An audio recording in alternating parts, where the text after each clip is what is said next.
Mana shu joyda nimaga biz asrlarda har doim hayvoniylarga nisbatan bizga dushmanga qaraganday qarashadi, kitoblarda mana shunday keltiriladi. Sabab nima?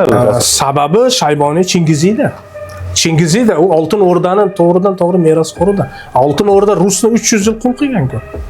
Tushunyapsizmi? Ertaga uni bizni xalqlar ertaga masalan Shayboniy bularning bobolari desa, to'xta biz Rusni 300 yil qul qilgan ekanmiz-ku degan fikr paydo bo'ladi-ku.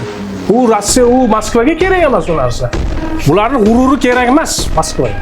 Ular g'ururlanish kerak. G'ururlansa milliy nimasi uyg'onadi. Mana Polshaga nima uchun kuchi yetmadi? Polsha 200 yil davomida Polsha 6 marta isyon ko'taradi. Polshani kesib tashlayversa ham nima qila olmadi, bo'ysundira olmadi. Baribir Polsha mustaqillikka erishdi. Ana shu milliy g'ururi bo'lgani uchun u nimaga turaverdi isyonga.